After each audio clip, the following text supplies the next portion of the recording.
Ladies first. Oh, thank you very much. You have some wonderful coffee. We do have some wonderful coffee. I haven't had any coffee this morning, so I need to wake up a little bit. So what brings you in? So I've been working from home. Mom's been working from home. I don't know. It's been 4 weeks, 5 weeks, 5 years. It feels like it's been forever. It does feel like it's been You've forever. sent me a ton of picture updates of the M1, but I haven't seen the M1 in, hell, since before it even went into the paint booth. I will tell you this, and I don't want to be complaining because I'm blessed that we've been open since we're an essential business, but it has been really tough not having my millennials here. Really hard. So basically our office staff's been working from home.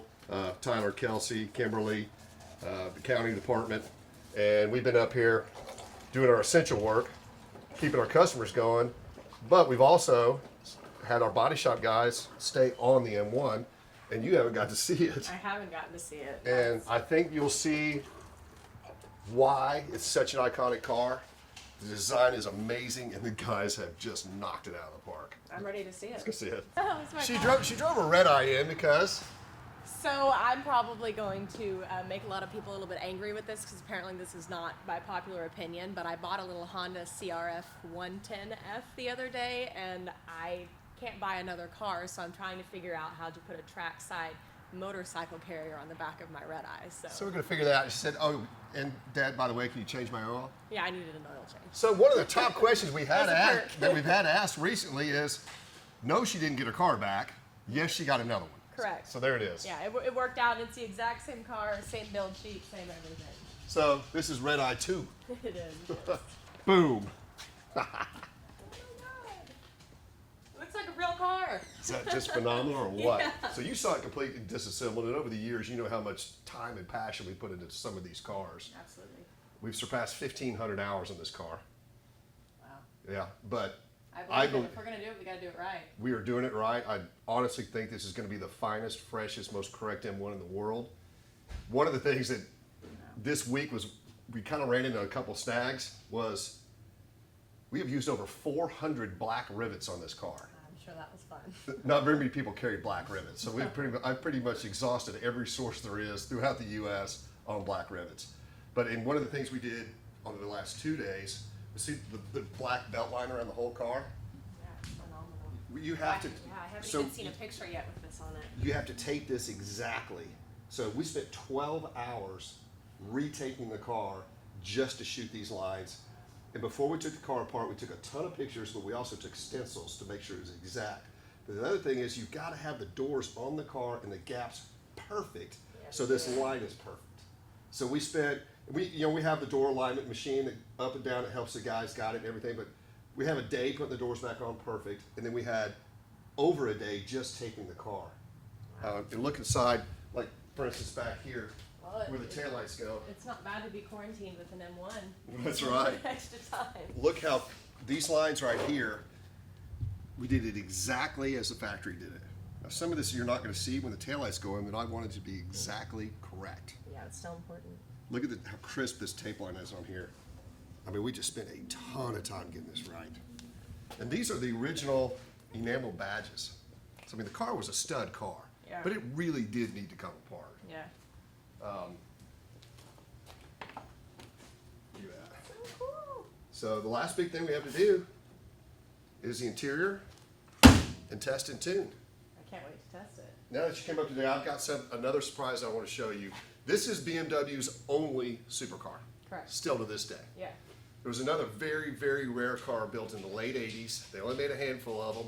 It was one of the first supercars to ever sell for over $1 million. It was one of the first supercars to ever sell for over $2 million. What was it? So I'm gonna shock you. I actually know quite a bit about this car. 1988 Italdesign Aztec by His name's hard to pronounce. It is hard to pronounce. I pronounce it Giugiaro, Giugiaro. It's but I don't think it's right. Giorgio. Giorgio. That was just the guy's name. but That was just the guy's name, but it's a 1988 Aztec by Italdesign. It's a pretty incredible car. 50 were scheduled for production, and only 18 were built and put on the road. The 19th was built for the designer himself of Italdesign. You must the have car studied was this. Did you know this was I coming? did a little bit, yeah. I mean, we've got a BMW M1 supercar in here, so I've kind of taken a little bit of the quarantine time to learn a little bit more about supercars. You've got the old cars, the classic cars, the muscle cars. Did somebody I'm show gonna you a break picture of it in the supercars. warehouse? I may have seen a picture of it in the warehouse. I can't lie. All right, well, so let's go to the warehouse, check that out. We're gonna keep you updated on the M1. I cannot wait till it's done and it's in the studio and you guys see how detailed we did this car, because it's gonna go back up in the air. The wheels are gonna come off of it. We'll have everything back out of the engine bay and show you every single detail we did on this car.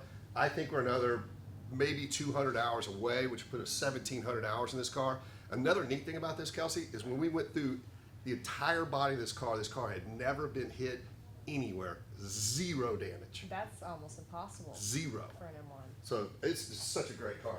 Well, what are you driving today since your red eye's here? Since my red eye's here, I may have, I don't know if you knew this, but I took the black Hemi 6.4 Gladiator with the 6.5-inch Evo lift, and I've been driving it around, and I gotta say, it drives a lot better than some of the non-lifted Jeeps that I've driven. So have I always let you drive whatever you wanted to drive that's in the garage or the warehouse? So people ask, like, how's your dad about cars, the car guy, whatever. Literally the exact opposite of Ferris Bueller's dad. He has always, since I was 15 and got my permit, has let me drive whatever I want to drive. Just That's what they're for. go fast, be safe, and have fun. And that's kind of always been the rules. I remember when you were, I think they called it middle school at the time. Middle school. She was driving one of our Super Duty Trans Ams. Yes, it was a real one. Actually, the first car I've ever driven. And I had ever. 2 or 3 of the dads literally call me and said, is that a real Super Duty? I was like, yeah. They're like, well, why would you let her drive that? I was like, well, why not? You don't let your kids drive your cars? They're like, no. No, your answer was, well, why would I let her drive a not real one?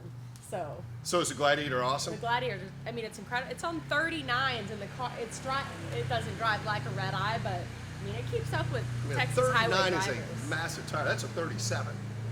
It's a big tire. These are 37s. All right, let's go jump in that and go to the warehouse. You guys need to stay tuned. I really want you to see this car. I'm pretty confident. I don't know who leaked it out to you, but most people, even car guys out there, have never seen one of these cars. Let's go check it out. May or may not have been Alex. Alrighty then. So it drives great. It drives amazing. Let's go for a ride. Let's go see the second Italdesign car by Giugiaro. Giugiaro. It's a little difficult to get into with jeans on.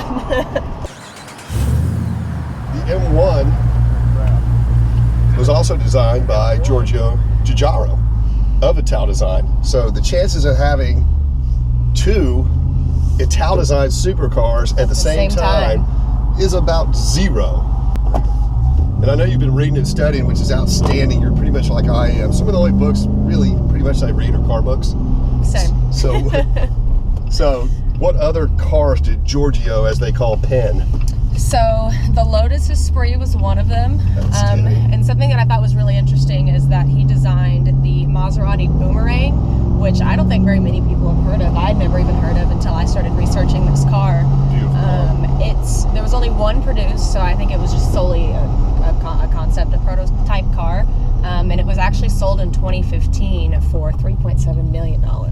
So there have been multiple cars that Giorgio has designed that have brought in the millions, including the Italdesign Aztec we're going to look at. Now the M1s, there have been some privately sold, I've been told, that have broken $1 million now. Yeah. It was one of the only current supercars out there that haven't. Of course, it has to be an outstanding example, which we just happen to have. We may or may not have one. But you know, I think the Boomerang kind of turned into the Merrick and the Bora.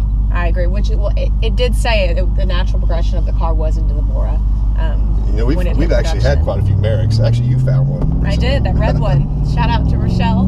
Yep, so we've had quite a few Maserati Merricks. So quite a few of Giugiaro's cars, you know, the Italdesign team have ended up coming through our shop. So I guess we like those incredibly looks. Talented and respected designer. He was actually voted designer of the decade in 1999. But I guess, yeah. And that was because of the M1, right? I would say it was because of the M1. I mean, if you look at the M1 and the Aztec and the Boomerang, you can all kind of see he followed the same design, similar designs. So have you noticed that people, like when you roll up in this thing on 39-inch tires with a 6.4 Hemi in it, it's kind of like, wow. If somebody's texting at the light in their car and I take off from the light and they look up and realize that it's a Jeep that made that Hemi noise and not any other car, it'll get their attention. Yeah, this thing drives which is pretty fun. Well, I would say the chances of us ever having another one of these are basically zero, so. Hey, never say never. Now, I haven't told you what condition this car's in, so. Yeah, I know when y'all got it, but I don't think I saw it after I got here. I haven't been here. How crazy looking is that? That's nuts. That's so futuristic. I was reading about the car with, like, since the passenger and driver are separated, it was saying that they had to communicate electronically.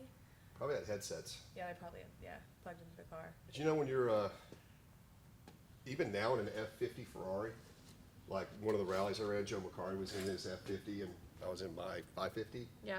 He and his passenger, they had to have headphones. Rochelle and I did. So loud. We did on one lap. Did you really? Yeah. Well, anyway, the reason this car is apart is it was never finished. Disassembled and stored in the UK. Yeah. Yeah. So these cars were built from 1988 to 1992, and as you read and said earlier, they were scheduled to build 50 of these. They only completed 18. This is the 19th car, which, well, we're told and what I understand, this car was going to be Giugiaro's personal car. Correct. However, the company ceased production, they're too expensive to build, but out of the 18 cars, the first 8 went to Japan. I didn't know that. It looks So like car number 2 was the first supercar, like is in a retail priced venue to sell for over $1 million. And it sold for like $1.2 million. But by the time car number 8 sold, car number 8 sold for $2.5 million in Japan. it's like a Ford GT's trajectory. Yeah, so that was massive money. And the only cars in that realm that were bringing that kind of money were the F40s. And the F40s were bringing roughly 900,000 over sticker. Well, this is a totally different car than the F40. It is totally different, but what are the chances of us having an M1 and an Italdesign Aztec at the same time? About 0. You want to know another fun fact that I read up about this car? What's that? So in the door panels, there were like control panels that you could type in codes into them, and this car literally came with everything. I think it was on the right side of the car in the door. There was an electric screwdriver, an electric toothbrush, a hydraulic jack, an extra set of lights, a flashlight. It was just crazy. It was so futuristic for the time, and you could also like speak to the car with voice command, and it tell you about the specs and fluid levels, and We'll throw up a couple pictures of one of these completed. They're just wild, they're wild, wicked. wild. They're wicked. Now what we have here is we have a complete chassis and body, which is what it takes to finish the car. We've got extra cockpits, extra deck lids, extra bumpers, tons of parts. Basically, I think we have every extra piece that they had laying around for the Aztecs. Now, this crazy piece right here is for an Aspid. You know what an Aspid is? No, I don't. Okay, there's another crazy rare car that Italdesign did.